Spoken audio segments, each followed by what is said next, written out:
So LeBron's critics, and there are lots of them, a Western Conference executive said he'll suit up next year.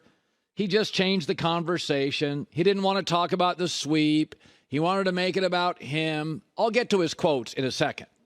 But there are those who will say he was asked about his future. The question wasn't about his future. He was asked to assess the season, and he made it about his future. So I'll get to that again in a second. But yeah, I hear this a lot. And I've said before, I do tend to think LeBron's pretty calculated. But what if I just changed the word and I said LeBron is very strategic? Calculated sounds cunning. Strategic sounds smart. And we do this all the time where we find a polarizing person and we take one person and we assign words to them. And the words can kind of mean the same, but not really. You see it with Elon Musk. He's impulsive. He's unhinged. He is out there. He's crazy. Or is he creative? Is he a risk taker? What is Elon Musk? Risk taker, crazy, impulsive, unhinged? You tell me. Politics is involved, so nobody's going to give him a fair shot, right? One side loves him, one side hates him, and that's what we have largely with LeBron because he has threatened Michael Jordan's all-time greatness, and Michael's the most beloved player in league history. Flashy, good-looking, well-dressed. I mean, he was just everything. The most stylish, the coolest, the best, the most clutch, and probably, well, to that point, the greatest. And when you threaten that, whoa. Sports becomes polarizing. Don't tell me this guy's not the greatest. And Michael and basketball fans tend to be more loyal than other fans because the league's always really in recent years, recent decades, pushed the player over the team. So we get our hooks into players and we love them and we'll defend Westbrook to the end and we'll defend Harden to the end even after failure after failure after failure. And Jordan had very few of those. So you know if you question Jordan's greatness, it becomes very polarizing. But I hear that all the time about people. That guy is arrogant. I see confident. She is demanding. I see principled. She's rigid. I see accountable. So LeBron gets called calculated. I'd argue, could you call him strategic? I mean, you don't become a billionaire by accident. How about even a softer word than strategic? Because strategic sounds powerful. How about prepared? He's a good planner. Not a lot of billionaires who didn't plan and prepare for stuff. So here are a couple LeBron bites. Listen to the question and his response. This is after a game. He comes up to the podium. He was exhausted in the second half. He's always been very good with the media. Doesn't feel that planned and calculated and strategic and prepared. Question was asked about the season. He gave a really good answer, happy for his coaches. Kind of paused and talked about then his availability. Seasons are as good as his availability. And he paused again and said, I got a lot to think about. Nick Saban walks to the podium about 6 times a year, and he's in a mood, and he's going to talk about whatever he wants to talk about. It doesn't matter what the question is. He'll just bring up the transfer portal. He'll bring up the NIL. And we always laugh about it on this show. It's obvious what he's doing. Nick is sending a message to his team, to his university, to the sport, and I don't have a problem with it. Nick Saban is asked to make lots of press conference appearances. Nick can be a bit impatient and testy, but he's almost always available, and I appreciate that. If occasionally he wants to take it in his direction, he's always smart and thoughtful. I'm okay with it. I don't know. I watch that. I am a LeBron fan, not a critic. So I see him as sort of calculated, but I've probably used the wrong word. I think it's probably more strategic. Again, not a lot of billionaires that aren't strategic. You could use planned, but I see this all the time. I remember years ago having a woman boss. A lot of the old school guys didn't like it. She doesn't listen. Very rigid. I don't know. Could be prepared. If you like LeBron, you just see that as an answer. Kind of rambles. So what? You have a right. If you don't like LeBron, that guy is calculated. I'm good with either, but let's be reasonable here. We keep asking athletes questions. We make them show up after games. We interview them during games, coaches, players.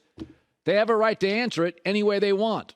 And for LeBron to take 2 to 3 minutes, I'm okay with it. That didn't feel that cunning, calculated to me. Now, Chris Mannix on the show, it landed differently for him. Nobody has leveraged situations through contracts and his career more than LeBron James. And LeBron's probably thinking, age 39, can I do the same thing over again? Probably not. So I think in his mind, he's saying, look, I have the one lever I have to pull is me. I can say, I'm not going to come back unless you do exactly what you want me to do. Next year is probably his last year to win a championship. And he's going to find a way through any means necessary to making sure the best possible players are on that roster. So Chris used the word leveraged. I would use the word empowered. Because that's how I see LeBron. His childhood, bouncing around, no dad, a lot of chaos. He has had a plan. You sort of have to get out of that environment. Never in trouble. Always prepared. Somewhat strategic. Those are not negative words for me. You see leveraged. I see empowered. Gilbert Arenas was on a JJ Redick podcast, and they were talking about the Nuggets and the disrespect and Jokić, who's a 2-time MVP. That's right. That's why I compared Denver to potentially the San Antonio Spurs, and I did not compare them to Shaq and Kobe's dynasty or the Heatles. Not every champion is fascinating. The Kansas City Royals in 2015 won a World Series. The star was their bullpen. The 2002 Tampa Bay Buccaneers with Brad Johnson, captain check down at quarterback. Their star was a defensive tackle. The Bobby Ross Georgia Tech 1990 national champs. Can you name a player? Forget 3. For the record, not every dynasty is fascinating. Duncan Spurs lost 40% of the ratings of the preceding dynasty, Shaq and Kobe. Alabama's dynasty, the first half of it was all defense. USC and Texas played for a natty, got a 22 rating. That's an NFL playoff number. Bama was getting 15s and 16s. Just wasn't that interesting. And that's okay. I'm in the interesting business. I have to be interesting. If I am, I can get a rating. Sports is in the winning business. And Denver's built to win. They're young. They're ascending. They've got one of the great players in the league, maybe all time at center. He's that good. Shooting, passing, dribbling, screening. IQ. Jokić is everything. Sometimes in our business, dysfunctional can be wildly compelling. Really, really compelling. Again, that's the business we're in. Shaq and Kobe's dynasty was dynamic. The Heatles, dynamic. The Pistons, physical, bullies. The Nuggets, if they become a dynasty, they're efficient. Jokic's jersey is the 12th biggest seller in the league, behind LaMelo Ball at 11. This is much more Daniel Day-Lewis than Tom Cruise. It is not Succession. It will not be Game of Thrones. And if I was Denver, I would lean into it. It is a great tool, a great advantage that Mike Malone can use over and over and over. Nobody respects us. Nobody thinks it'll last. Nobody gives us any credit. Fans always want their team to be worshipped. That's where egos happen.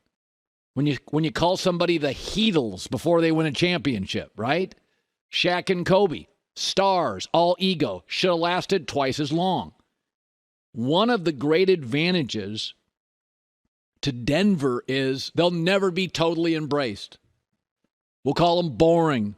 Guys like me will call them efficient. And you can use that, weaponize that in the locker room year after year, series after series. But not all great teams and dynasties are fascinating. Alabama's better now because it's more about quarterbacks and receivers. First 10 years, it was about pass rushers, inside linebackers, and corners. Hi, everybody. Thanks for watching. Subscribe here to get the latest from the show. Also, be sure to check out more of the best clips from The Herd or go watch a few segments from other shows on FS1.